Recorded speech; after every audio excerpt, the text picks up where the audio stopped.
Podcast on Spotify and Anchor.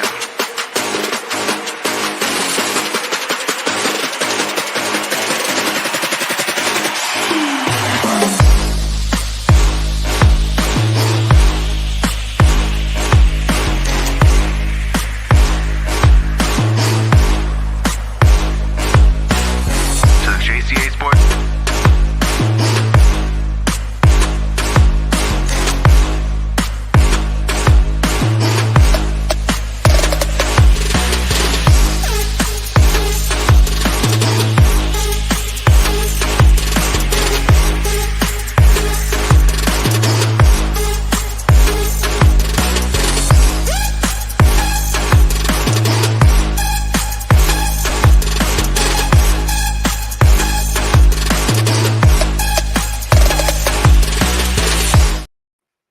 What it do, baby? Welcome to the Jca Sports Podcast. Alongside Eric Avila with the Mexico sweater. Oof, what a heartbreaker today. But he's here, and he's going to be excited and adamant and just all around energetic for this show, right, Eric? Eres un tonto, Tata Martino. Eres un pendejo, Tata Martino. Vales pura shit, Tata Martino. Exactly. You are a disgrace to everything. I swear. Ugh. We're not going to go there. If you guys want any type of soccer coverage, Eric has it in the show, the EAFP podcast, which actually went live before we did here. But we're here for the Jca Sports Podcast. Eres un estúpido, Tata Martino. And today we are talking NFL. We're going to get into some NBA as well. But we're going to start off with the NFL because the NFL right now is hot. We're in the midst, Eric, peak of the season. We're getting right into that time where teams got to make the moves, got to make the wins. They got to do whatever they got to do to make the playoffs. That's exactly what we're going to talk about today. We're talking NFL. We're looking at the standings. We're going to look at the teams. We're going to predict, and we're going to go ahead and talk to you guys about which teams we think are competitors, which ones are the legit contenders, which ones we don't think are contenders. And then we'll even get into the teams that are in the hunt, the teams that are on the cups of even making the playoffs. Talk about it if they can or if they can't. Hell, we'll even talk about the teams that aren't making the playoffs this year and see what they can do next season to get themselves ready and primed for a playoff contention, if not a championship contention. But let's get right into it, Eric. Get right into it. Wild card round. We're talking. We'll get into that first. Oh, damn. It went too quick. Hold on now. Come on, man. You're supposed to be the producer. All right. Come on, right here. This is what we're looking at right here. Playoff picture, divisional round, wild card round, right? Right. And as you look, let me just enlarge my screen real quick. All right. It tells you 1 through 7 in each division, Eric. We can start off with the AFC. Let's start off with the AFC in this one. Kansas City, number 1 seed. Miami Dolphins have the 2nd. Tennessee Titans the 3rd. Baltimore Ravens the 4th. Bills the 5th. Bengals the 6th. And the Jets have the 7th seed. This is how the playoffs are looking right now. And again, as it stands today, we're going to name each team that are currently sitting in this playoff picture that we're showing you. And we're going to give a reason as to why either of them, as to why we can see either of these teams winning it all, or if we can't see this team winning it all. So, Eric, we'll start with you. All right. And let's make our way up the list. Let's go to number 7 with the Jets. Can you see this team making a run in the playoffs and possibly get into that Super Bowl? Eres un tonto, Tata Martino. I swear. I can't get over it, man. I'm sorry. Hell no. No. Honestly, no. Even though the Bears, we saw the Jets over the weekend, even though they have that great defense, it's a pretty decent defense, that, to say the least. I mean, we saw on Sunday how good they can be, even without Justin Fields, and how bad they can make a quarterback if you're not a starter. But offensively, I mean, it just depends. All right, it depends on your quarterback. Long story short, no. There's very inconsistency on the quarterback playing level, whether if it's Mike White or Zach Wilson. This team perfectly reminds me a lot of the Bears in 2018 on how great that defense really was, and how not so good that offense is or was. So, no shot. It's a good comparison. It really is, because even on the offensive side, they have playmakers in the running back position, at the wide receiver position. It's just the quarterback that tends to see. It seems like the quarterback position is the position that's holding them back. Zach Wilson was the guy they drafted a couple years ago. He was supposed to be the face of this franchise, and it hasn't panned out, Eric, for the New York Jets. That's why you had Mike White, who started against the Chicago Bears, and yes, he played well. They won the game, but it was against a Bears defense that was decimated with injuries, against a Bears defense that had nothing going for them offensively with Justin Fields out, who has been their playmaker this entire season. But the Jets, they're still a tough team. They're still a tough out. And there is that moniker, right? Defense wins championships. So you're giving them no shot, from my understanding, to even make it to the Super Bowl this year. No shot at all. Even if they do make it into the playoffs, right? You still give them no shot. The one thing I see in this picture right now that we're talking about the Jets right now is their counterpart in the second seed, who they faced already or are going to face twice before, if and when this matchup does happen. So if anything, if there's a sliver of a shot, a sliver of a chance, it's that matchup right there. Really? Yeah, because it's. How should I put it like this? What's the perfect example? Last year, let's put it like this. Last year, the San Francisco 49ers defeated the Rams twice in the regular season, but when it came down to an NFC title game, the Rams were the one that overcame and won. So again, when you play against your team in your own division 3 times in a row, it becomes difficult because that's the only team that knows you as well as probably you know yourself, if that makes any sense. Yeah. I mean, it makes perfect sense. And I get where you're coming from 100%. My thing is this, right? With the New York Jets, I'm there with you. I'm right there, literally right there with you. As far as, I don't think this team has what it takes to make it to a Super Bowl. They're a team on the rise, though. I'll give them that.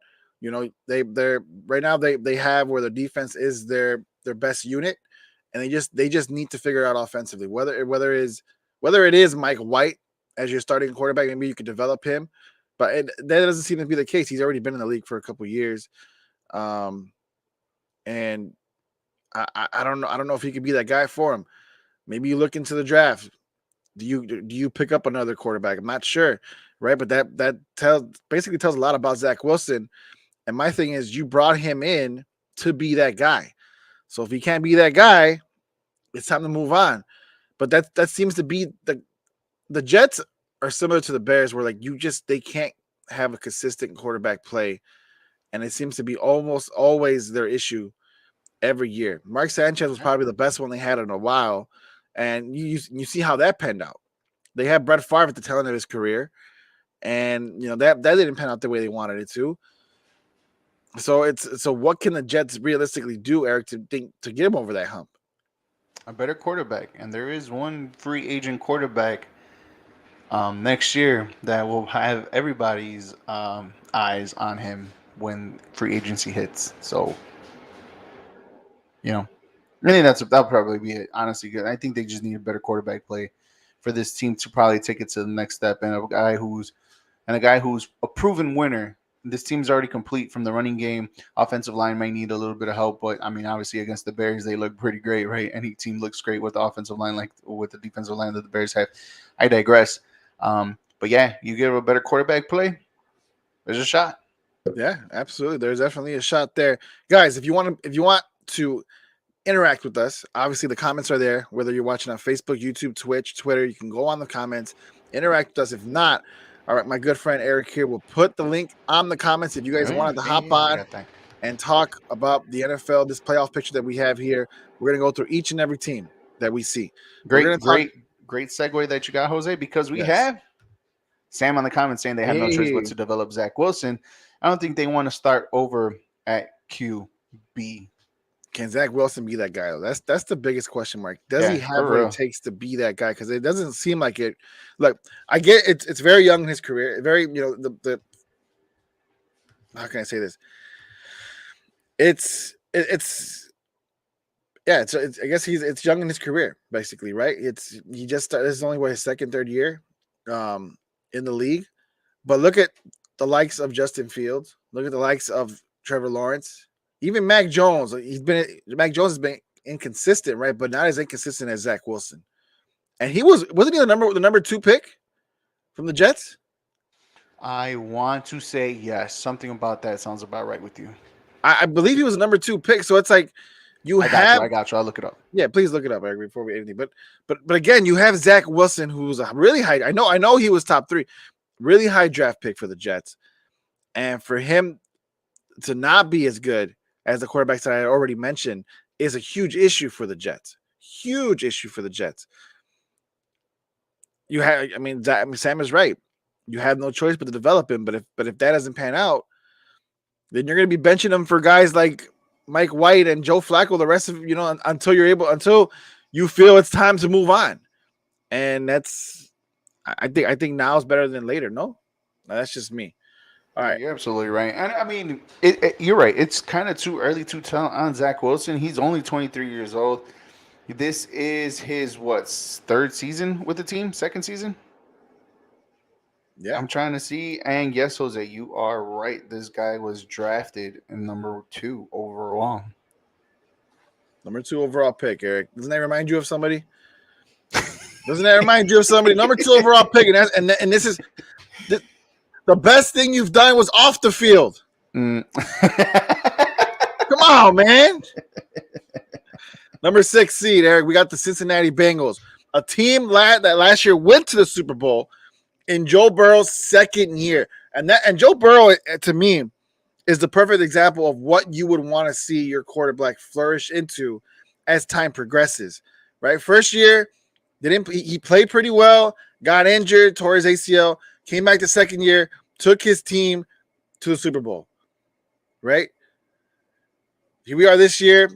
Bengals aren't as consistent as they were a year ago, but they're still a good team. I mean, they're still a 6 seed. They're still there, right? And you know as better as anyone, Eric, in the playoffs, anything can happen. They're missing Ja'Marr Chase right now, but if he can come back healthy before the season's over with, they have a shot, just like they did. Just like they did a year ago. Can you see the Cincinnati Bengals making a push to the Super Bowl? I'm gonna go 2 for 2 on the no. I think the difference between this year and last year is the fact that the Cincinnati Bengals were the ones doing the hunting, not being the ones hunted. And actually, a year experience and having that Super Bowl hangover has really gotten to this team not performing well from the get-go. Obviously, injury and losing Ja'Marr Chase, not being there for the last 3-4 weeks in this team with his injury, and it's hurting me fantasy football wise too. But I digress from that conversation as well. This is not the same team last year that hit on all cylinders. This team got hot around this time last year to make that push. Can they do it again? Yes, but it won't be the same outcome as last year simply because I just feel like the teams in that division got way more better than they were last year, even though it was only the same 2 teams, 1 and 2, but you still add the Baltimore Ravens unless if they capitulate, and now you just add the whole Miami Dolphins into that mix too as well, because that is a better team overall than the Cincinnati Bengals at the moment offensively. So it's kind of like it could be the same story as last year, but it won't have the same result. Okay, I get it. Well, here's the thing. I believe that this team can do it, but they just need to get healthy. You have Joe Mixon out. You have Ja'Marr Chase out. These are some playmakers that make a huge difference. You know this. You talk about fantasy football, right?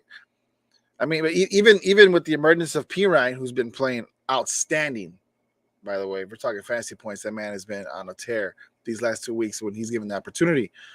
This team can be scary. We've seen them win. They're still you're right. They were the ones that no one gave a shot last year, so they were like the hunting, right? They were the predators looking to hunt. This year, it's different. This year, it's like, okay, well, maybe they're the hunted, but I don't see it to be the case anymore, because as you mentioned, this team doesn't look as dominant as they usually do. So I don't think they're the hunted, as at least not as they were at the beginning of the season. I think this team could definitely make a push when healthy, and I think they can make it to the Super Bowl again. I wouldn't sleep on the Bengals one bit. If anything, they're probably a dark horse going into these playoffs. I don't know, man. I don't think lightning can strike twice in the same bottle, man. Oh, come on, man. I don't think so. And I know John, you're the one that has that whole Joe Burrow phase. I'm a big I love fan. Joe You jump Burrow. ship on different quarterbacks and different teams. Quiet. That's how you are, man. I don't but jump ship. I give credit to where credit's due. I give credit to where credit's due. Joe Burrow's always been the inconsistent quarterback in the regular season, but so there's something about end of the season, playoff time. Joe Burrow. I can't even roll my R's anymore. Nah. Joe Burrow. Let's put a face to the name and bring in Sam, who was on the comments earlier. Now is here. Sam, what's up, man? What's going on, fellas? How you doing? Can you hear me? Yes, yeah, we hear you loud and clear, my friend. Sweet, brother. Hey, I'm just hanging out, fellas. Good to be on with you. Yeah, we appreciate to have you on, man. What you got for us? Well, I was just gonna tune into your Bengals talk here. I think the Bengals are kind of hitting their stride a little bit. I'm telling you.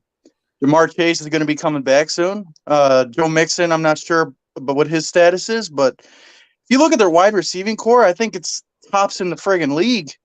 And then obviously Joe Burrow I think he's top 5 quarterback, and he's only going to get better. I look for the Bengals to finish out strong and make a pretty deep run in the playoffs. I don't know about you guys.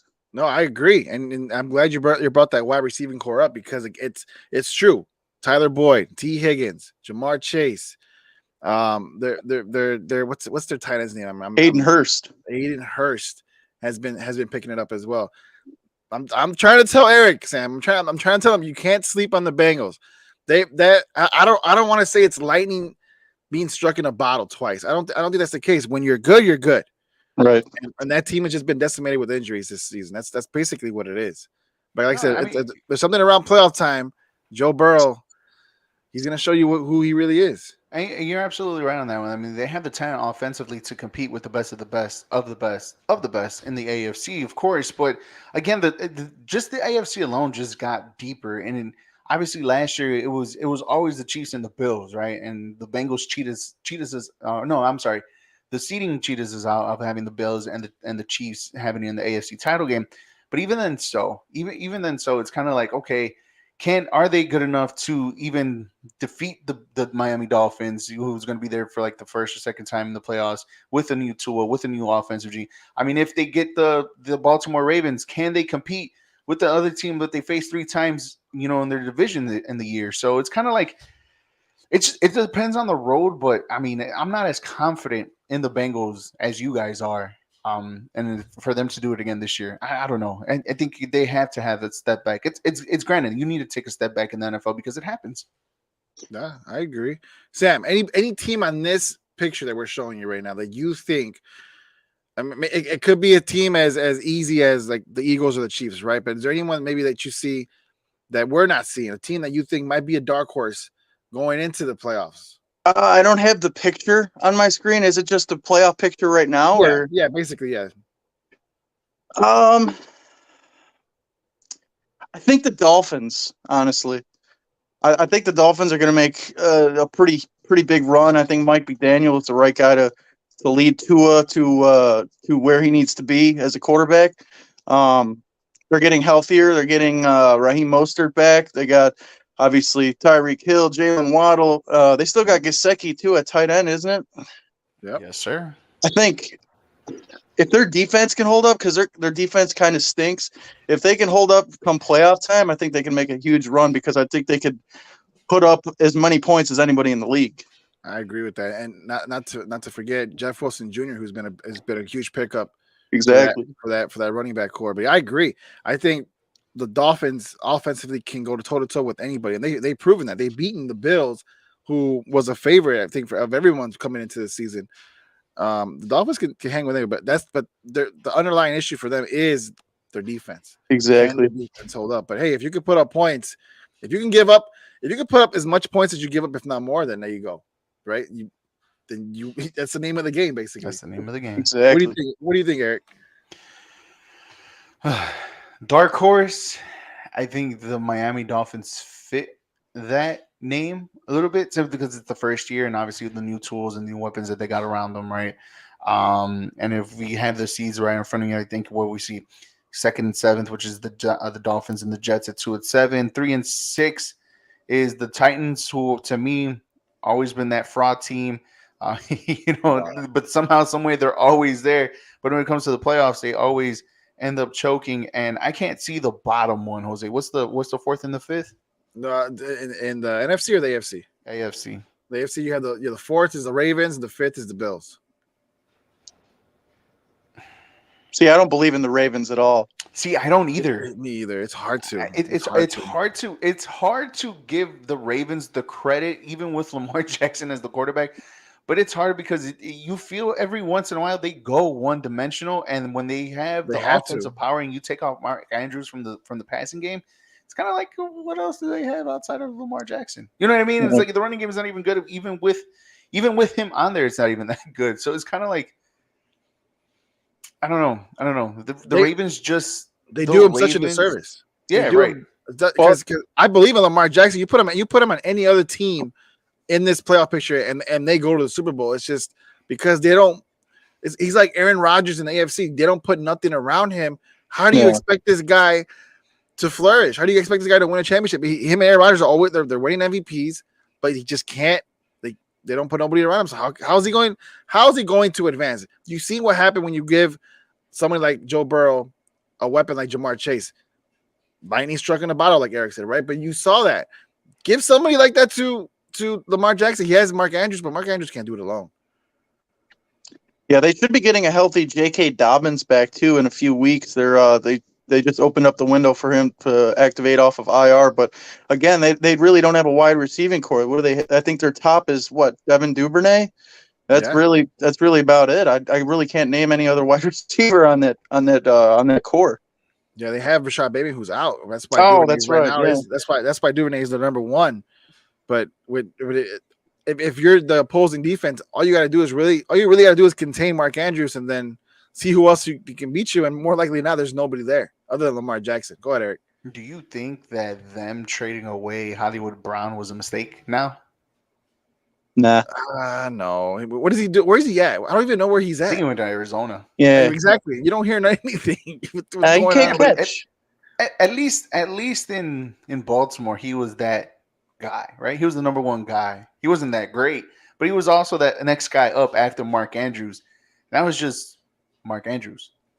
Right? Even when Bateman was healthy, it was kind of like still Mark Andrews at the end of the day, posting up those receiving points and as much as you get. So it's kind of like, at least with Hollywood Brown, the field did stretch a little bit more. Yeah, I mean, by default, he was the number one guy, right? But you're right. But that's one thing that he has, and maybe the Rashad Bateman doesn't. As far as that speed, that like right off the top speed, that's what he has. But you need more than that, man. You need a guy like Devon. You need a guy like Devontae Adams on that team. Can you imagine? Like, oh my God, the Ravens will be scary. That's what you need on the Ravens. If they don't draft a wide receiver in the offseason, they're nuts.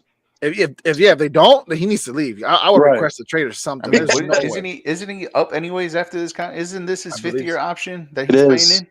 It is. So it's like they commit to him or they don't. So this is an interesting storyline for the Baltimore Ravens, simply because if they don't even get out of the first round, there's going to be question marks on whether or not the Ravens are going to pay the man. Because I mean, if you're going to keep him, you're going to have to pay him. It's another Green Bay. That's why I think the Aaron Rodgers is a good comparison. It's the exact same situation. You're going to keep him, and then you're just limiting yourself from doing anything else. But that's their fault for not doing anything in the first place. Yeah. See, how do you guys feel about that though? Because is he good enough to be getting paid with the Mahomes, the Josh Allens, and of the quarterback world? Is he good enough? Is he up to that tier? I think so. Look, you see what Justin Fields is able to do here in Chicago with running backs like David Montgomery and Khalil Herbert, right? You have that 1-2-3 punch that gets the teams guessing. You don't know who the hell's going to run the ball. You know they're going to run. You just don't know who's going to do it. And they're able to manipulate that offense with all these fakes and RPOs. You're like, holy shit. Which is why they're having success. Not to mention, then you give someone like Justin Fields receivers and tight ends like Cole Kmet, Claypool. I mean, Mooney, when he's being helped, can be a great receiver. And that, Fields and the Bears offense is only going to progress when they get more. I feel the same for Lamar Jackson. You got to put pieces around him. The fact that they're rotating running backs and wide receivers like it's nothing, and you can't do that. How do you expect your quarterback to prosper in that offense when he's the only legitimate threat? Like you again, Mark Andrews can't do it all on the receiving core. You got to put at least one or two good, if not good or great, at least mid. I don't even think someone like Duvernay is a mid wide receiver. So it's like, you know what I mean? Like give him a legit running back, and then give him a legit wide receiver, and he already has the tight end, and I guarantee you he'll be up there. Or I think he deserves that type of Patrick Mahomes, Josh Allen type money, because the guy's special. It's also kind of like that double-edged sword type thing, right? Because if you pay the man, how much money you're gonna have left over to get him that type of help, right? You probably have to do everything through the draft, right? Unless if he takes a pay cut, right, or something like that. But I highly doubt it, because if it already was a pay cut, he would already sign that contract last year or before the season would have started, anyways. So he's looking into getting paid. It's just now how are you going to get him help if you're going to put all this money into him? How much money are you going to have left over? I mean, the wide receiver market in free agency next year, it's very scarce. So it's kind of like, okay, cool. Now let's try to see if this guy could come here to play with Lamar Jackson for this amount of money. And sometimes these NFL players, knowing that they have one payday and one payday only to continue their careers or to play in this career, maybe it's not this right spot for him or for that person or for that NFL wide receiver to go to Baltimore, simply because he's not going to get paid like if he's going to get paid if he comes here to Chicago, because obviously Chicago is going to have that much room for cap space. So it's kind of like, okay, how much are you willing to give Lamar Jackson to, and then how much are you going to have left over to help out Lamar Jackson? So it's kind of like, again, double-edged sword. Yeah. Sure. Is he worth it though? Hell yeah, Yes. he's worth it. I say no. Well, okay, why do you think that? I'm curious to know. I'm not crazy at all of his passing ability. I don't think he's top 10 in the league in passing. And honestly, that's the one job that'll earn you that kind of money. Pat Mahomes could throw the ball. Josh Allen could throw the ball. Burrow could throw the ball. I don't see that consistency with Lamar Jackson. But here's the thing. I think they have no choice but to throw that kind of money at him, because there's really I don't think they can find anybody better through the draft that's ready to win now than Lamar Jackson is. There will be a NFL quarterback that's going to hit free agency that may be a lot more cheaper, and you can help build around that team and maybe a little bit better after the year.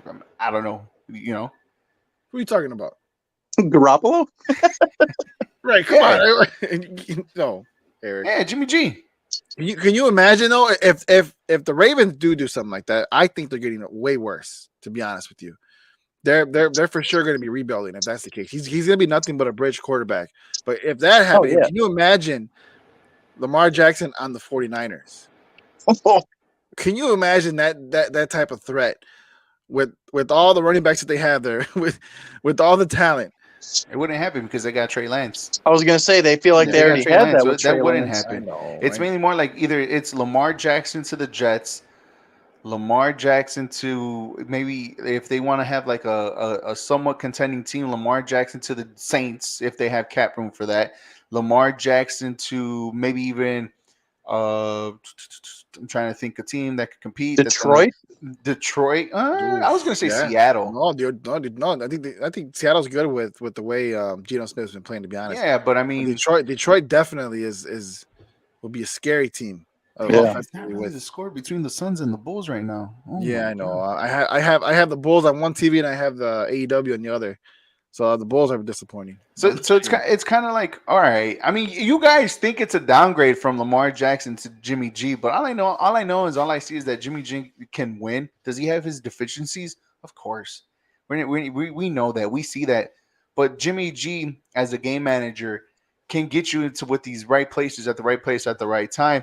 And if you give him the right weapons, and especially that you have a Mark Andrews, a tight end, the top tight end in that team, regardless, it's kind of like, okay. No, it could be San Francisco 49er-esque, I guess you can say. Here's the thing. The only reason why Jimmy G and the 49ers do well with Jimmy G is because of that, how talented that entire team is. Boom. You're going to Baltimore, which is a downgrade for Jimmy G, because again, we just talked about Lamar Jackson is a way better quarterback, way talented quarterback, I feel like, than Jimmy G, but he has you're right. nobody around. I agree with that. Right, but he has nobody around him. So now you put Jimmy G in that spot with nobody around him. Yeah. And that's a bottom of the barrel team. They're not looking at playoffs at all. Right, but if you get the cheaper option at quarterback in Jimmy G, you have still amount of money to make that team better for them to compete. Then it's a For them rebuild. to get that number one wide Then it's receiver. a rebuild, For and them to get that other extra running back. Just imagine if they get David Montgomery, who's going to be a free agent next year as a running back on that team. Then he's a bridge quarterback for them, because he's not. Because what's going to happen is they're going to go 2 or 3 years. If it's a bridge quarterback that knows how to win, shoot, I'll take my shot at that too as well, because I know I could get W's off of Jimmy G that I can't get anywhere else in the free agency market and or the draft. So you think Jimmy G could win with the Ravens team right now? No, not right now. No. No, I'm not saying right now. With this team, this team is structured for Lamar Jackson for it to be right now. But if you're giving me the option after 1 year to restructure this team and get more talent into this team with a cheaper quarterback and get Jimmy G for that, then is a proven winner in this league, I would do it. Mm. It's just the options, right? Either you pay a lot of money for one quarterback, for a superstar quarterback that has won you an MVP and taking you to this amount of playoffs, but have little money to help build around him, or you get a quarterback that's proven in this league for multiple years, has gone to a Super Bowl, multiple NFC titles game for cheaper, and then yet you can still build up your team around him the way that the team should be ran. See, but here's the thing. Good quarterbacks don't need a ton of talent around them. Look at the years Tom Brady won those Super Bowls. Look at let's see. Brady, though. Well, I mean, I understand that, but yeah, but I get where Sam's coming from. The good quarterbacks make the receivers. I mean, Aaron Rodgers never really had anything great before Devontae Adams. He won with Jordy Nelson, Randall Cobb, and whoever else was on that 2010 team. I think Driver was already retired, but you get my point. Like, a good quarterback is going to put the ball where it needs to be, and if the receiver deserves to be in the NFL, he's going to catch it. Yeah, I agree. Right. I agree with that sentiment, because I know it's Tom Brady, but Tom Brady did a lot with less for so many years. Yeah, and it's not like Mahomes has anything great either. I mean, Juju is their best. Like, he's still Travis Kelce doing well without Tyreek Hill. Besides Kelce, yeah, I got you. That makes sense. I should know that he's on my fantasy team. Well, Kelce's that tight end that he's just way above everyone else. It's crazy. He's way above everyone else. But I think now with the team that Patrick Mahomes is, I mean, there's a reason why they're the number one seed in the AFC. But I think now with not having Tyreek there, I think we can kind of see now that Patrick Mahomes can be a well-around, quarterback. That it doesn't matter who you have, he's good enough to put you in the right place in the right time. Plus, the system helps too. It does. And that's another team on this list. The Bills. I want to talk about the Bills and the Chiefs. These two teams look dominant, right? I think we're all in agreement that we won't be shocked if one of these two teams make it to the AFC. But which one do you think it is? Which one do you really think has the potential between the Bills and the Chiefs to make it to a Super Bowl and actually win it? What do you think, Sam? If I'm going right now, I think it's got to be the Chiefs, and that hurts for me to do, because the Bills were my preseason Super Bowl pick. But I mean, just look at the difference in play at quarterback. Josh Allen hasn't been anywhere near the MVP that I thought he would be this year, while Patrick Mahomes looks like the undisputed MVP at this point. I hate to say it, but the Chiefs are going to keep rolling. I think they're going to make it out of the AFC as of right now, anyway. That's crazy to say, isn't it? These guys just don't. You get rid of someone like Tyreek Hill, who's supposed to be one of the greatest wide receivers in the league. I mean, he is. Let me not say supposed to. He is. But you get rid of a weapon like that, and they're still number one in the AFC, a division that we all knew was going to be tough coming in. Too. It's crazy. A conference, I mean, that we all knew was going to be tough coming into. Eric, what do you think? Chiefs or Bills? Definitely the Chiefs. I mean, we're starting to see the Josh Allen now that we've seen in his prior, when he first started coming into this league too as well, throwing a lot of interceptions. If I'm not mistaken, I think he leads the NFL in interception. If I'm not mistaken, I think believe so. like that. So That's wild. it's still a good team around. I mean, but you could tell that Dayball leaving there has affected the Buffalo Bills one way or another. But I digress from that conversation That's too as true. well. Um, the Chiefs are probably the overwhelming favorites to come out of the AFC because they're still well structured. You could lose Tyreek Hill, great. You replace him with Juju, downgrade. Is it? No, because Patrick Mahomes is your quarterback and he'll get you right there.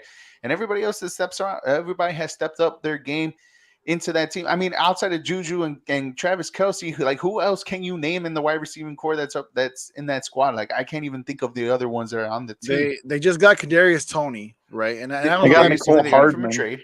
yeah, they got But Hardman. every once in a while, it's kind of like it's just Patrick Mahomes just dishing out here and there, everywhere. It's the system that works for the Kansas City Chiefs. Yeah. It's the quarterback that makes everybody a lot more better and elevate their game, depending who it is.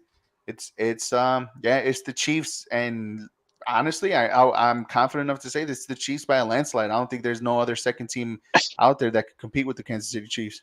Yeah, and their seventh round pick running back Isaiah Pacheco has been really good too. Yeah, And we drafted Exactly. Treston Ebner before they drafted him. Just right. saying. That's true. We did. Can you imagine? But you know what? But I think it's the scheme more than anything. Though that Yeah. system that Andy Reid runs there is just it's a well-oiled machine. You plug and place anybody, and they're going to be successful. I mean, you see that because they're still number one, and Patrick Mahomes is the quarterback we all thought he's going to be. He's going to be probably the greatest by the end of his career. I'm saying it now. I mean, we can't disrespect that guy. Every year he's been in this league that he's been playing as a starter for the Kansas City Chiefs has been an amazing year for him, whether they win or lose. He's got a Always up lot there. more Super Bowls to go though before we call him that. Exactly. I get it. But the way they're playing, I mean, it seems like it seems like it's gonna happen, right? Definitely. I wouldn't sleep on the Bills though. I get they're going through hardship right now, and Josh Allen, he is throwing a lot of interceptions, but they still have a lot more talent than I think the Chiefs do. I mean, his wide receiving cores are great. They just need him to play better. Their running game isn't very good though. They're Yeah, I right, was gonna say exactly. I running was gonna game. say the running game is probably their weakness, but that's something you could build on the offseason. Maybe like again, Eric mentioned David Montgomery. Can you imagine him in that Bills offense? Mm-hmm. You know? Our beloved Bills fans right here, our number one Bills fan in Paulina Yeah. says, I don't know, Josh Allen's starting to choke. LOL. I mean, it's starting to look like that too as well, right? We didn't mean to cut off Sam right there with the picture of the comadre, but it is the position that we were in. And also, Rick just finished his Only Football podcast right now. On the other side, says hot take Tony Football saying that Patrick Mahomes will go down as the GOAT, in the football and the whole entire NFL football league. So I mean, it hot take. No, because I'm starting to lean a little bit towards Jose right there too as well. That Patrick Mahomes can possibly be the greatest of all time once his career started. And it just started. It only started what 5 years ago. Yeah, it's crazy. He's already won an MVP and he's already been in 2 Super Bowls. So it's kind of like a hot take is more like Patrick Mahomes can be the GOAT with less Super Bowl wins than Tom Brady.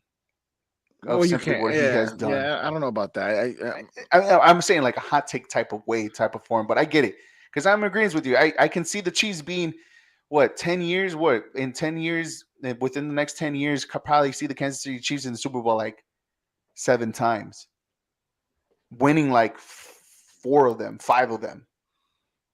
Depending on who's on the other side, and maybe losing one to the Bears in there. But I digress from that conversation. But you can see it though. Within the next 10 years, you can see the Kansas City Chiefs being in like 7 or 8 Super Bowls because of how dominant they can be. And it's not that hot, it's not that much of a hot take. No, it really isn't. Looking into the NFC though, right? He said it was sarcasm. Damn it. Oh, well, come on, Rick. You know Tony Football's here. All right, looking into the NFC, the Eagles are probably, to me, one of the clear-cut teams. The Eagles, the Vikings, and the Niners. No, you know what? The NFC isn't as bad as we think it is, guys. You have it's pretty top-heavy, but then you look at the bottom. All these teams play hard, right? But I guess the point I was trying to make, the Eagles seem to be the most dominant, right? With 10 wins, only 1 loss. They've beaten teams like the Vikings. they play these top of line teams already, and they're winning. They're winning. Do you guys think the Eagles could be a team that pushes it all the way through? They're the number one team all the way through, going to the Super Bowl and winning it. What do you think, Eric? The NFC is probably a hard conference to put a finger on because I really do think at this moment there is really no clear cut favorite to come out of the NFC. I think the NFC is as wide open as it can be. Eagles, they have deficiencies. You saw it in the loss against the Commanders, and I think if you follow that game plan, you probably find a way to beat the Eagles, right? I think the Minnesota Vikings are frauds. Obviously, when Kirk Cousins come in big time with lights are on, shining bright, he finds a way to choke, right? San Francisco 49ers, even though I say Jimmy G is that guy and is a winning quarterback and stuff like that, I don't know. I don't know what it is about the San Francisco 49ers that doesn't give me that confidence to put in them as the overwhelming favorites. It's Jimmy G. Everywhere, every other positioning, they're honestly, great. no, I It's don't Jimmy think G. it's not. Yes, it is. They have great running backs. They have great wide receivers. They have great tight end. And I don't want to say it's Jimmy, but I feel like when they're not, sometimes there's games where they're not all together. They're not all in sync, even if the quarterback is not, playing good. Like, and we've seen a couple times that, sometimes they're off. They turn it off for some odd reason. It's hard for them to turn it right back on.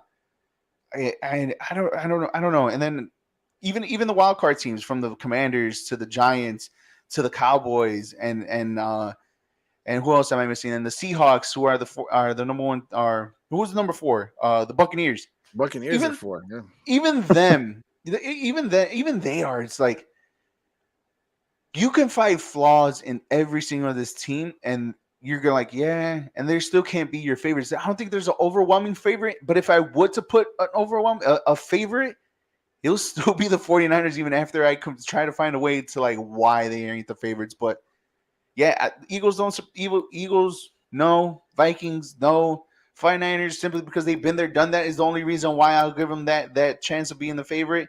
Other than that, everybody else is kind of like a toss up. All right, Sam. Same question goes for you. Do you think the Eagles are a team that can make the Super Bowl? Do you think they're going to dominate the NFC going into the playoffs, or do you see another team on this right here? We have with the Vikings, the Niners, Bucks, Cowboys, Giants, Commanders. Do you think any other team here can make that push? So I think the Eagles are definitely contenders.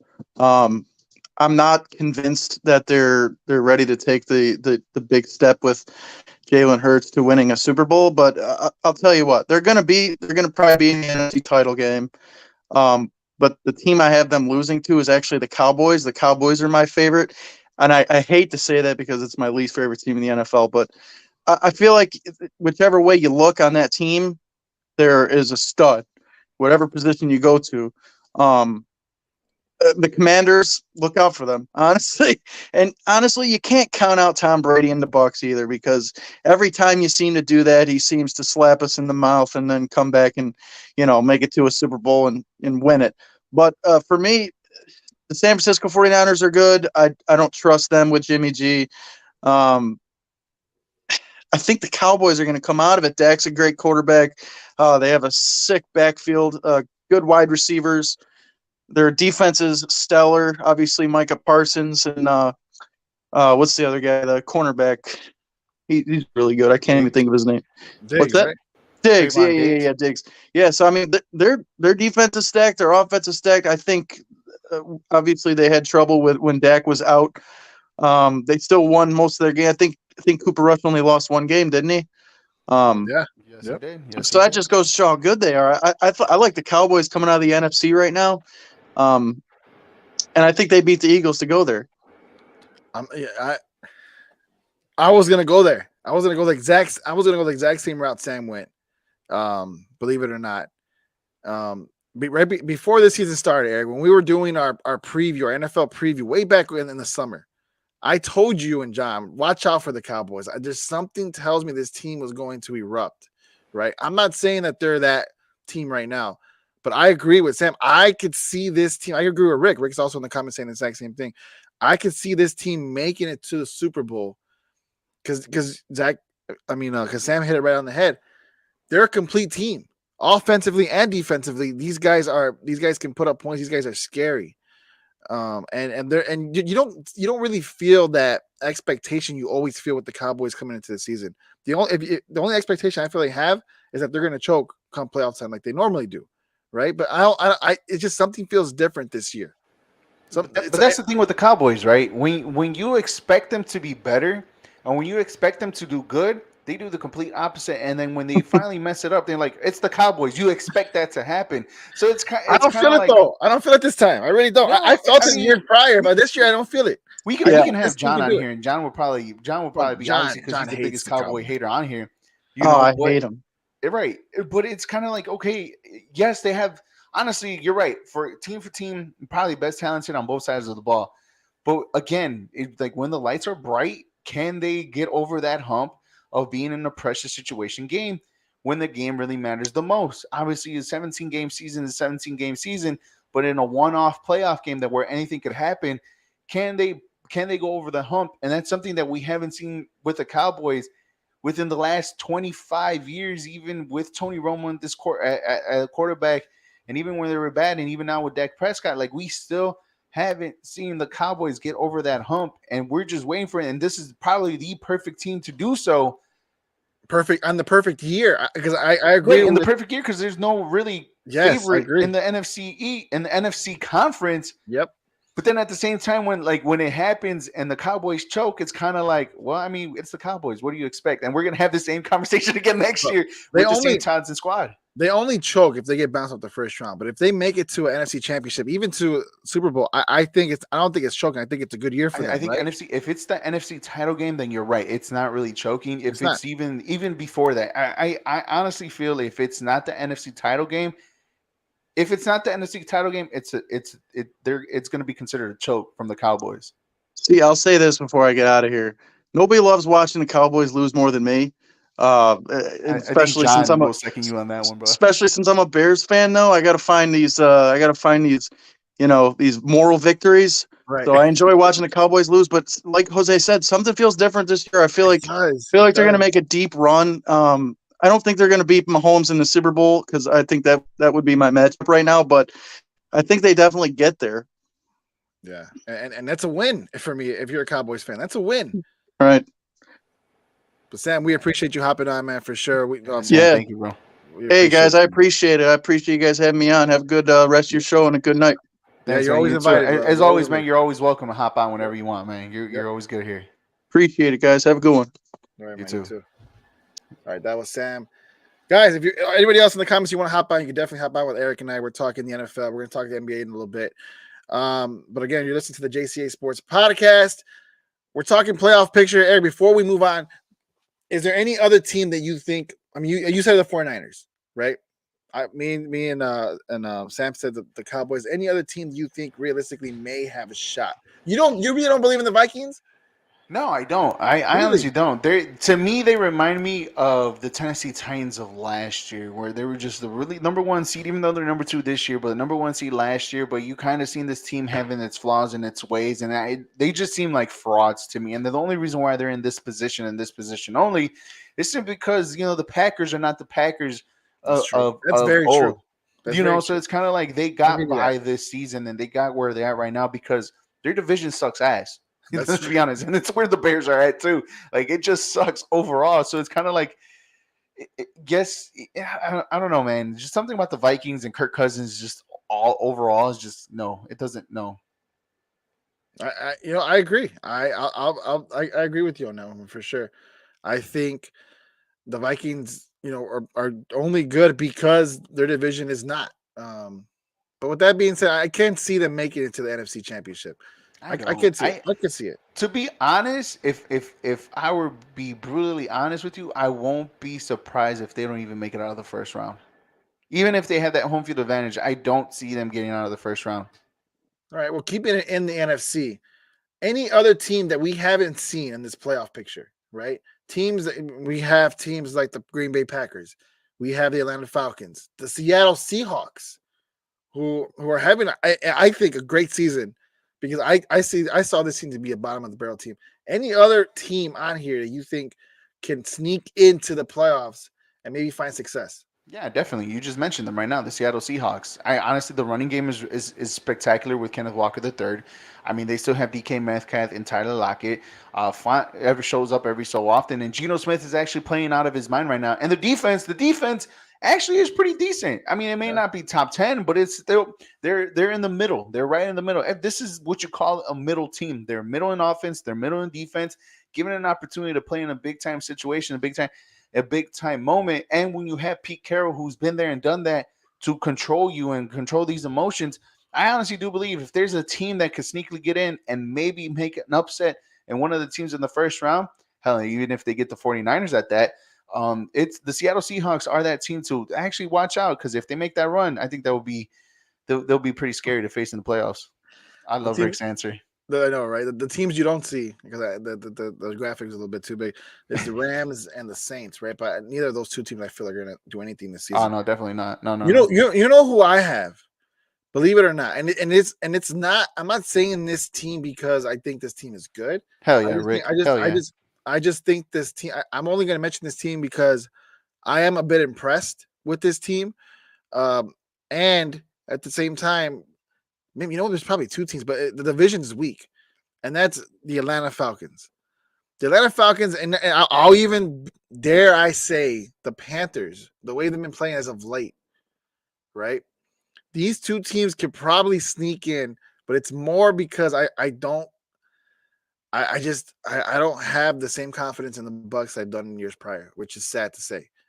Tom Brady is Tom Brady, but with the injuries and the inconsistency that team has been showing me, they're only half a game above the Falcons, and the Falcons offensively have been scoring. They have been what the Bears have been with Justin Fields, where they're scoring points, they're just giving up a lot at the same time. But they have something going in Atlanta, Eric. I wouldn't be surprised if they sneak in and maybe take that NFC South title away from the Bucs. What do you think? The Bucs' remaining schedule, starting this week, is actually on Monday Night Football against the Saints, a divisional game. Yep. Then they go to the 49ers in San Francisco. Then they welcome in the Bengals. Then they go back out west to Arizona. Then they come back east to play their final home game against the Panthers, and the last game in Atlanta on the last game of the season, right? So all in all, that's a tough schedule because you come east and you go back west, and you go back east and you go back west. So traveling wise, that's going to be tough on the Buccaneers, and especially for them not playing that well either. Kind of also takes this team to like how well, like if they go on a run, then you start believing in Tom Brady and the Bucks, right? But even then, so that's kind of a stretch, right? I believe that's a stretch. Is that a stretch? It's a stretch. It's a stretch, but I like where you're going here because I'm looking at the Falcons schedule, right? They have Pittsburgh next, then New Orleans, Baltimore, Arizona, Tampa Bay. I believe that last game against Tampa Bay will be for the division. Yeah, I can see it. Yeah, but then also at the same time, you got to remember too. They got news today that Kyle Pitts is done for the season with the knee surgery. Yeah, so but it's Kyle kind of Pitts like hasn't it been makes doing it even much all tougher season, to get though. there.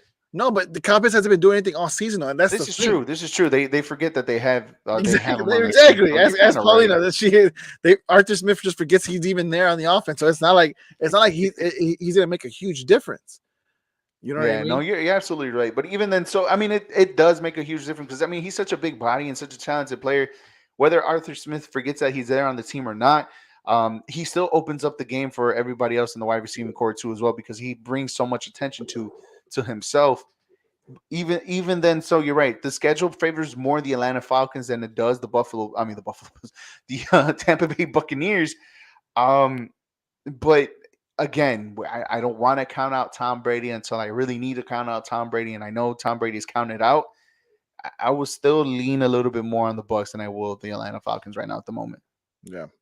But to answer your question, I think the Seahawks is that team right now that could be the scary team if they make it into the playoffs. You guys listen to the Jca Sports podcast. Make sure to follow us on all our socials.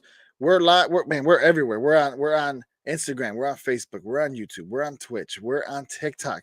Follow us. We have a plethora of shows that you guys will love, from MMA podcasts to soccer to hockey to only football, you name it. We have a bunch of podcasts that you guys would love. Just follow us on Instagram, follow us on TikTok, on Facebook, and we trust me. We go live almost every day here.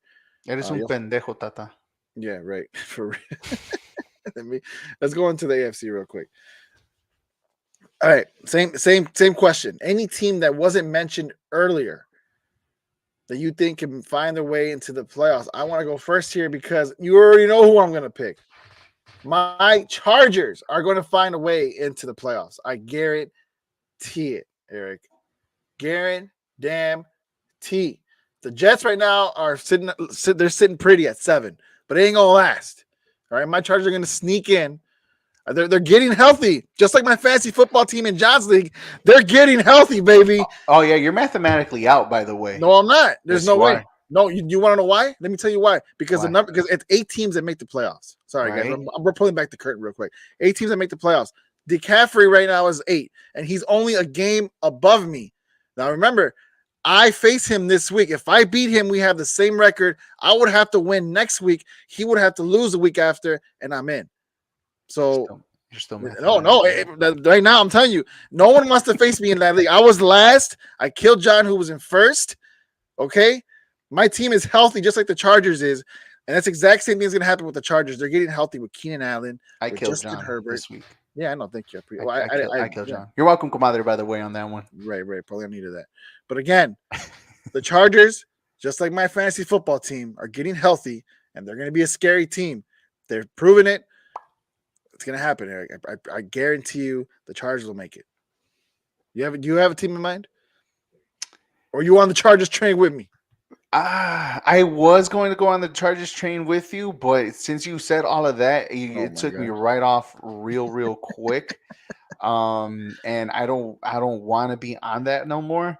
But I'll give you a team that if they could run the table, they can possibly make it into this playoff push if everything goes well. You really want to know who I'm going to say right now? Is it the Patriots? No, sir. The Colts? No, sir. The Raiders? The Raiders, sir. The Browns? If they run the table right now, starting this week in Houston, I think the Cleveland Browns have a shot to make it to the playoffs if they run the table. And let me tell you how their schedule goes. Good pick. The schedule goes, they're at the Texans, the worst team in football. They got at the Cincinnati Bengals, who are pretty beatable, who are beatable, right? Then they face against the Ravens, the Saints, and then they go on the road against the Commanders, and they got the Steelers on the last game of the season. I'm just saying right now, at their record, at 4-7, if they run the table, beating the Texans, the Bengals, the Ravens, the Saints, the Commanders, and the Steelers, that's 7 wins, homie. That's when and Deshaun Watson coming back. I mean, he was a top 5 quarterback before all the allegations.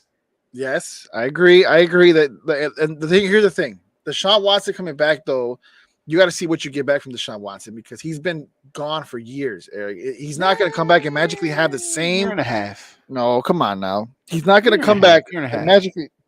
It's been years. He's not going to automatically come back and just be the same Deshaun Watson. He's going to have to shake off the rust, and who knows how much rust he has on him right now. My thing is this. I agree with you, though. A little bit. I do agree the Browns, if they run the table, and I do think Deshaun Watson is talented enough to be able to do that. I'm just curious as to how rusty he'll be coming in. But my thing is this. The Browns have been a great team offensively, going toe-to-toe with everybody they faced. Everybody this year. They're a good team. They're a good team offensively. They're inconsistent defensively. They're giving up points. They're like the Atlanta Falcons in the AFC, basically. They'll put up points, but they'll give up more points than they put up, and that's been their downfall this year. But I agree. They're a good team. But I'm telling you, the Chargers are getting healthy, man, at the right time. So, but that's me. I mean, you're like I said, you're absolutely right. You took me off that train after what you just said, because I was going to say the Chargers. Oh my God. But as a backup, like I said, the Browns, if they run the table, besides Deshaun Watson has been practicing with the first team, for the ever since he was eligible to practice. So it's kind of like, yes, there's a difference between practice and game time speed. I understand that 100%. But it just, again, the Cleveland Browns have my eye a little bit, and they got the 4 wins that they really needed to be in that position to be flirting with the playoffs with this extended 1 game that they have in the season. Yeah. Real quick, give me 2 teams, one from the AFC, one from the NFC that's not making the playoffs this year that can make the playoffs next year. Quick turnaround. Ooh, easy. The Bears for the NFC. Oh my God! Of course, Easy Bears. for the Bears, the NFC. The team for me next year from the AFC. I want to lean towards the Jacksonville Jaguars. I think the Jacksonville Jaguars finally have a football team, but they just couldn't put it together in the first season together. And then next year, when everybody comes back with a little bit more help, I think the Jaguars will probably be the one team you're gonna have to keep an eye out in the AFC South. I agree with you with the Bears. I think with the cap space that they have, as long as Ryan Poles does his job, then the Bears can be a team on the come up, right? I definitely agree, especially in that division. If the Packers are going to stay the way they are, it's no, definitely for sure. It should be an easy division to come up in. And the AFC side, though, I want to say the Raiders because they have talent. They do. They have a lot of talent. I don't know what's going on with them this season. I think it's coaching. I think it's coaching. They should have stuck with who the interim head coach was last year. But with that, with Daniel overrated. Yeah, but yeah, hell yeah, definitely overrated. He's proven that before. This isn't his first time coaching. So no, I think it's coaching, but I think the Raiders could definitely make a playoffs next year because with all that talent, you have to. And it's funny how we didn't even include the Denver Broncos in that picture too as well. Ooh. You know, with Russell Wilson, the way how he's playing this year, even though we didn't even include. Can we talk about that? You know, I mean, what's going? Why? Why do you think that is? They've been so bad, bro. I don't know, man. There's a report. I think I seen a report today, or I saw something that Russell Wilson had a birthday or something within the last couple of days, and half of the team showed up to that party. And I don't know if I mean, there's a lot of people that think he's like a pest. He's a robot. He's one of those uppity dudes in the locker room that nobody really likes. Apparently, he has his own office in the building away from everybody else. I don't know how true that report really is. And then and a lot of people say, well, Nathaniel Hackett is not really up to par with a coach. I mean, see, a first-time head coach in Nathaniel Hackett with a guy when Russell Wilson has been here for years. You honestly think you'll lean a little bit more towards your quarterback, but it's kind of like Russell Wilson hasn't really been the same since leaving, and I still don't know why. And it's hard to understand why and finding a reason why. But do you think it was the system? Do you think it was that system? If you look, that system is pretty good over there in Seattle without him. Man, you know what? I don't know. I don't want to say it's too early to tell, right? Because remember, they had Pete Carroll and Russell Wilson had a fall off towards the end of that relationship, and obviously right now the one who's winning is Pete Carroll.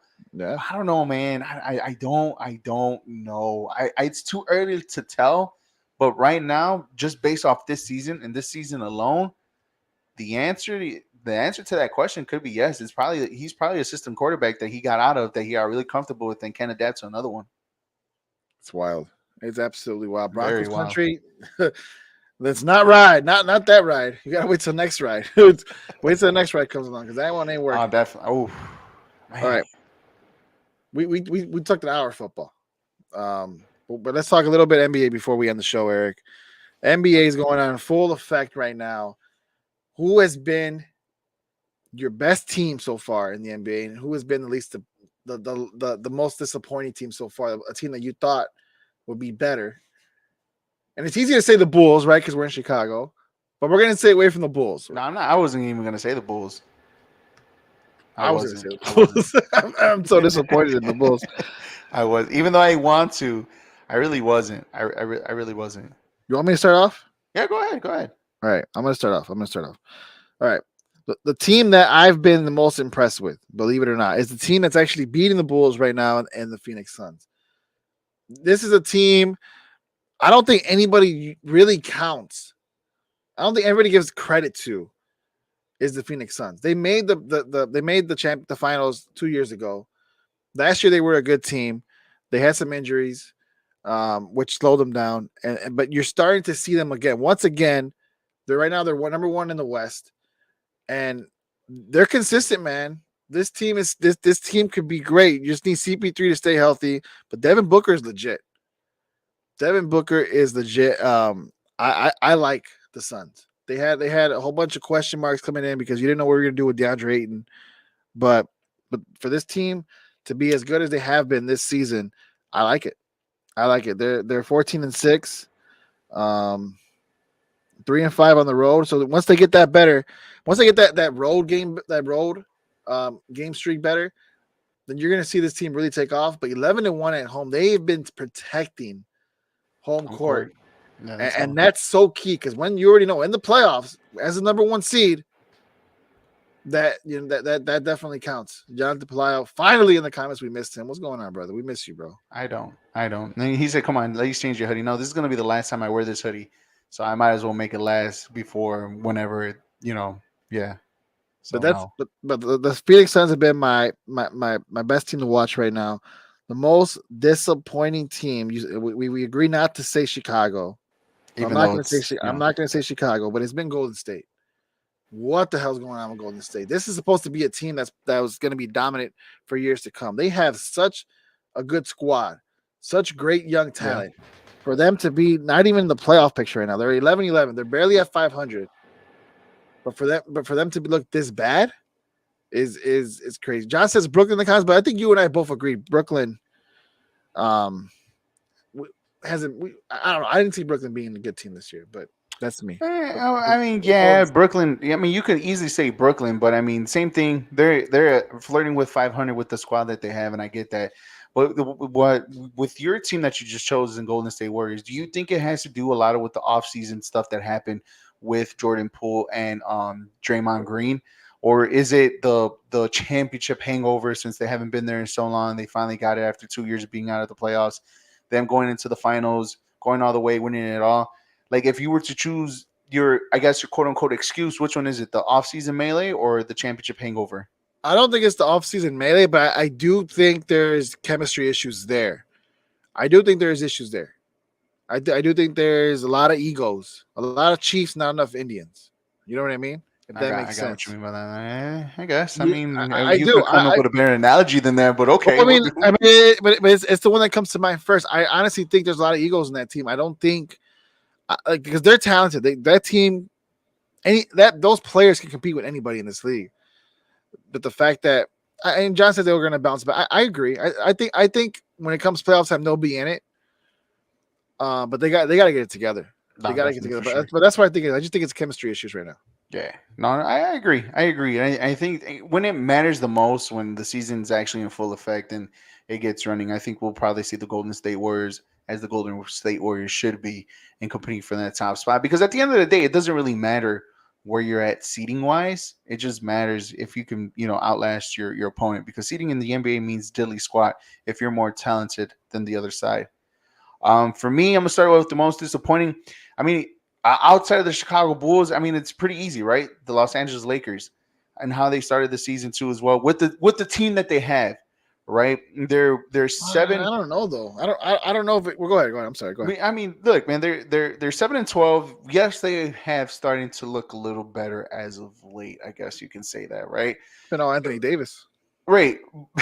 But even then, so like the team that this is constructively built shouldn't be, second to last, third to last in the Western Conference Finals. I mean, the Western Conference. It shouldn't be. They shouldn't be this low, and they shouldn't be playing this bad, and they shouldn't have started off this slow. So, yes, just like the Warriors, can the Lakers bounce back? I don't know, man. LeBron James starting to look a little bit, father time starting to catching up with him. Russell Westbrook looks like he's getting back to old Russ a little bit. Anthony Davis here and there balled out for a few games. Just by those 3 names alone, you would think that they'll be somewhere in the 5th, 6th, 7th range, but they're not. They're third to last in the Western Conference. So to me, that's been the most disappointing team.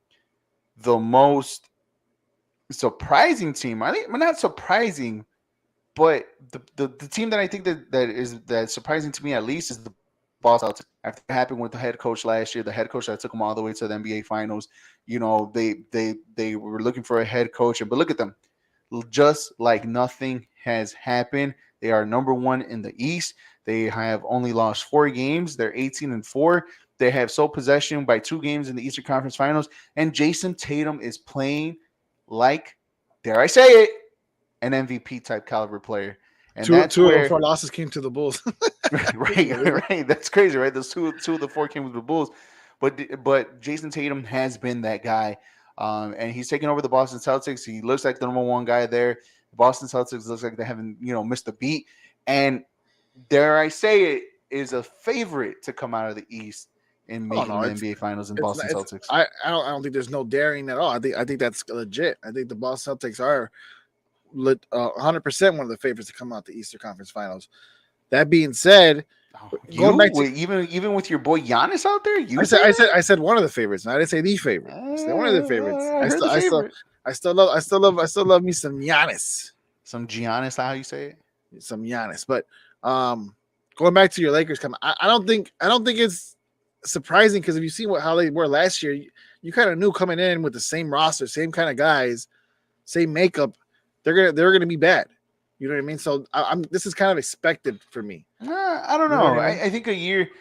I would have thought like one more year put together like that, and maybe they figure out their off situations on how they could make everything work. And I had a little hope for the Lakers to be somewhat a little bit better, but not a slow start like this. Not the way how they started the season. No. Yeah. Because last year when they started this season, it wasn't that bad. It wasn't, but it went off the rails pretty quickly. It's happening again this season.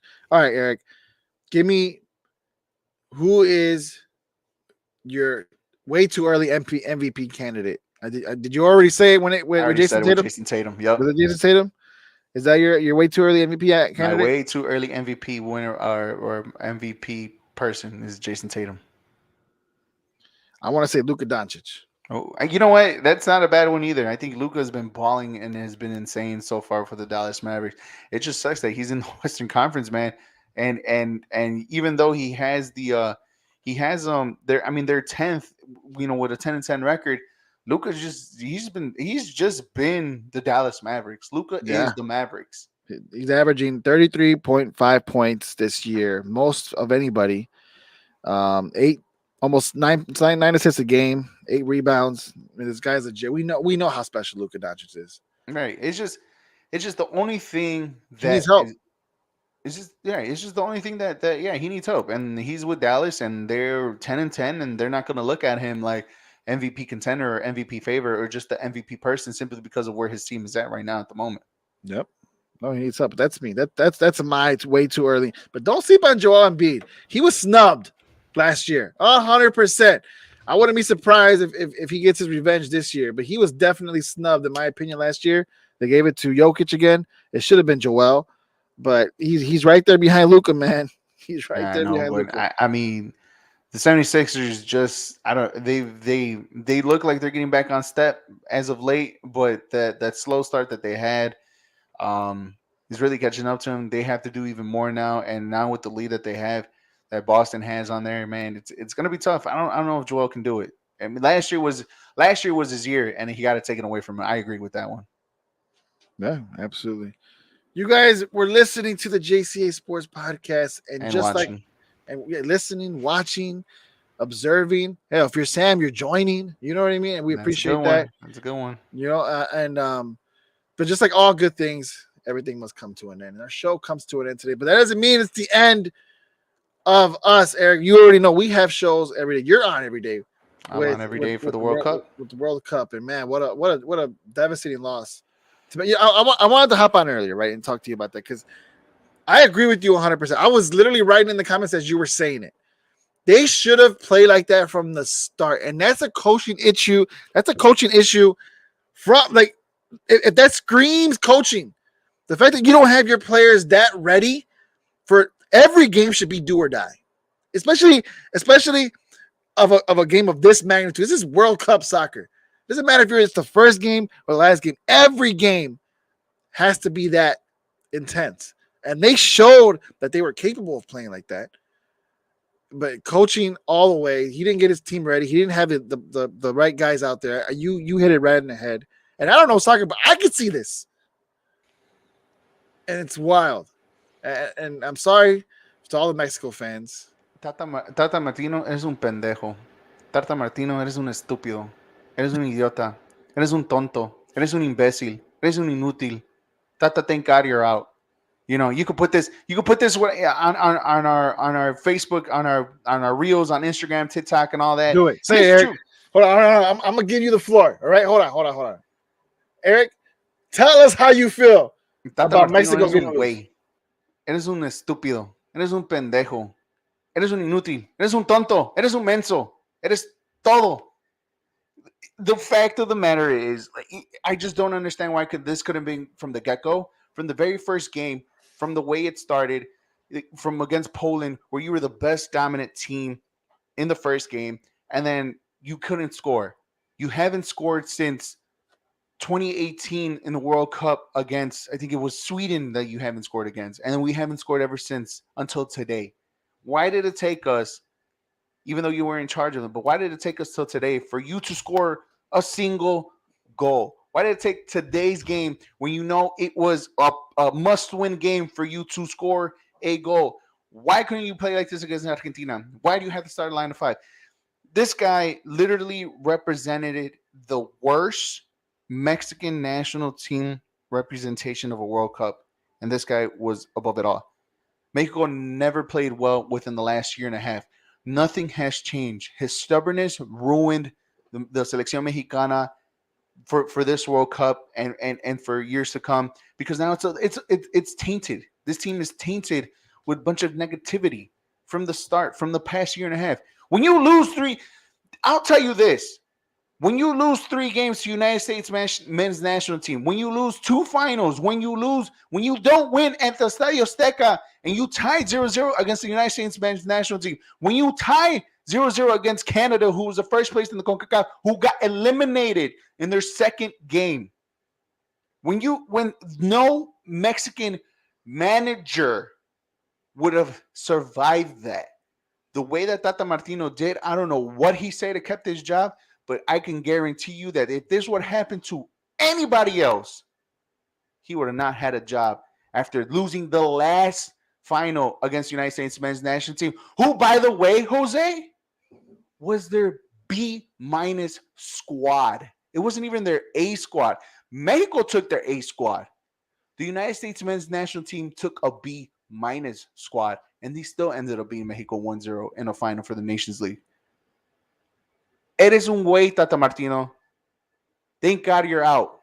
And we didn't even need your press conference to say that once the referee blew the whistle that was the end of your contract. You weren't even going to last even if you took Mexico all the way to the semifinal. No, it was just an embarrassment. The first game against Poland, it was a strictly embarrassment against Argentina.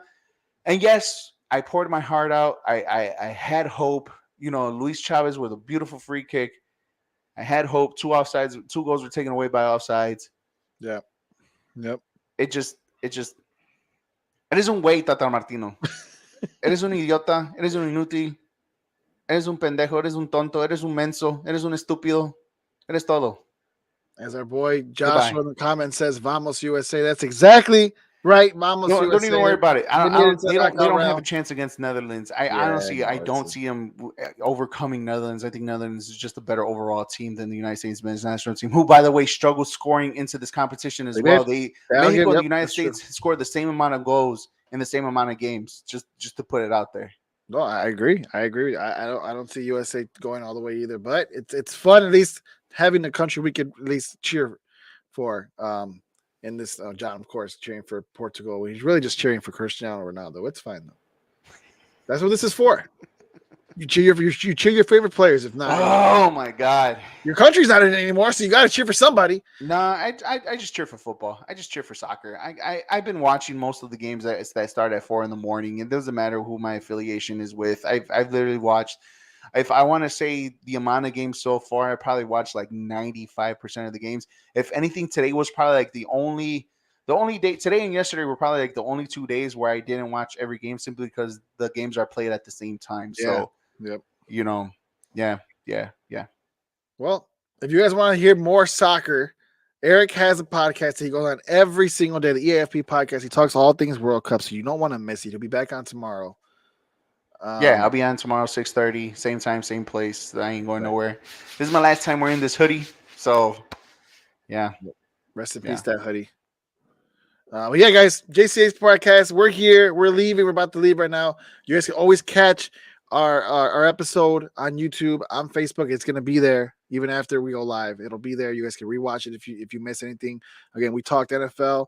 Our boy Sam Piopo came on. We appreciate him. Thank you, Sam. We appreciate Sam coming on and joining us talking NFL. Thank you, Josh, in the comments. Jonathan, we appreciate you, my boy. Comadre, thank you very much. Comadre, yes. Paulina, we love you, baby. Did I really just see that Devin Booker just has dropped 51 points in 3 I'm telling you, the Phoenix Suns right now, they're hitting a stride, man.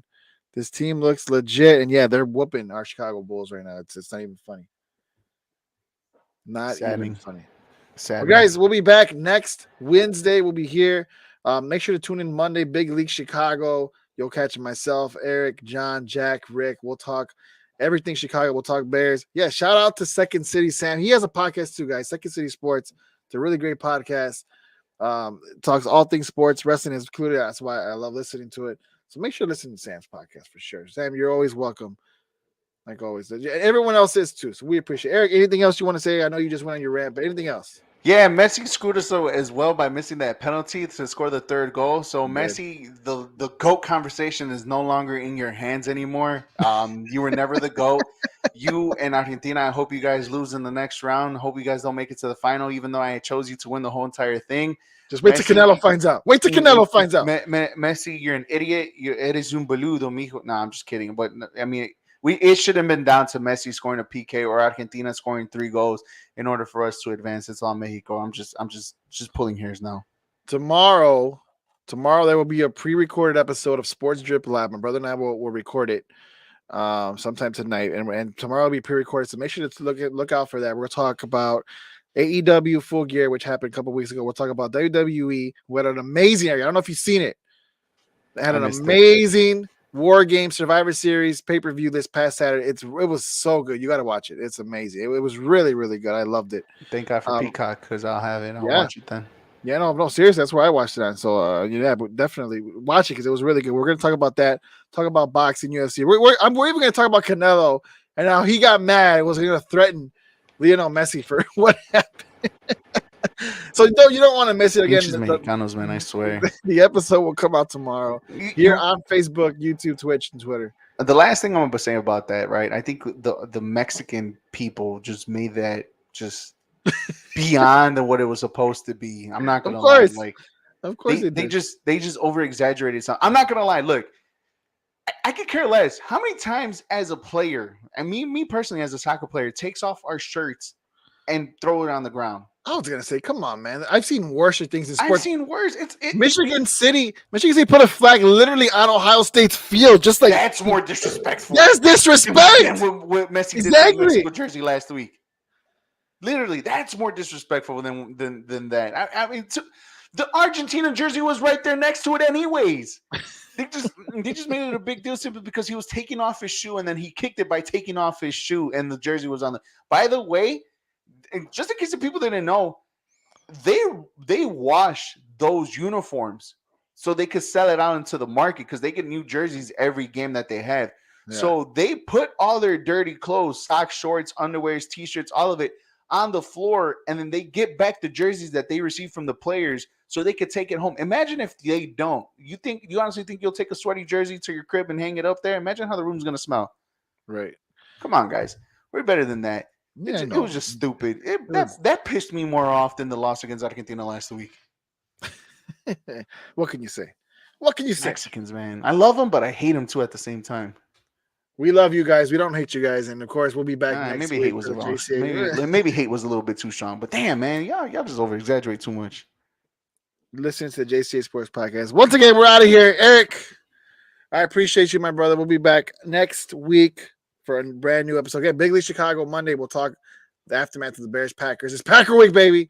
So let's go Bears. It doesn't even feel like it. It really doesn't. It's pretty sad, but it's okay. We'll be on talking about it nonetheless on Monday. So we appreciate you guys. For sure. Eric, you want to say one more thing that you always say at the end of the show? Of Come course, on I was now. going to say, how can I miss it? Jose, hit that outro. I'll see you guys. What a finish! Wow, that is unfreaking believable.